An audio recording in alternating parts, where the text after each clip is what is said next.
ఒక గ్రామంలో రాము అనే ఒక రైతు ఉండేవాడు. రాము ఇంట్లో ఒక చిలుక ఉండేది.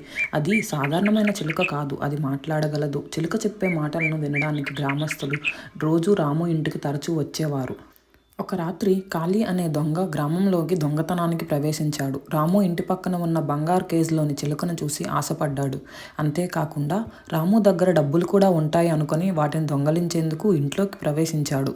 కానీ ఆ దొంగ అనుకున్నది జరగలేదు. ఎందుకంటే ఆ మాట్లాడే చిలుక వెంటనే దొంగ దొంగ రాము లేచి చూడు ఎవరో వస్తున్నారు అని గట్టిగట్టిగా అరిచింది. ఆ శబ్దం విన్న రాము ఒక్కసారిగా మెలకువ వచ్చి చూడగా తన ఇంట్లో దొంగ కనిపించాడు.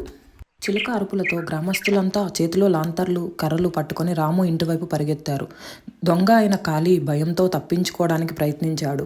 కానీ ఆ చిలుక మరోసారి ఇలా అరవసాగింది. అతను వేప చెట్టు వైపు పరిగెత్తుతున్నాడు, పట్టుకోండి అని. గ్రామస్తులంతా అతని వెంట పరిగెత్తి చెట్టు వద్ద అతన్ని పట్టుకున్నారు. ఆ దొంగ గ్రామస్తుల చేతిలో చిక్కిన తర్వాత మోకాళ్ళ పైన నిల్చొని అందరినీ మన్నించమని బతిమాలాడు. రాము కరుణతో దొంగతనం వదిలేసి నిజాయితీగా పనిచేయి, అప్పుడే నీ జీవితానికి విలువుంటుందని చెప్పాడు. దొంగ తన తప్పును అర్థం చేసుకుని గ్రామంలో వ్యవసాయం చేయడం ప్రారంభించాడు. ఇకపై తను ఎప్పటికీ దొంగతనం చేయకూడదని ప్రతిజ్ఞ కూడా చేశాడు. ఈ వీడియో గనుక మీకు నచ్చినట్టయితే please do like, share and subscribe to my YouTube channel giggle toon stories.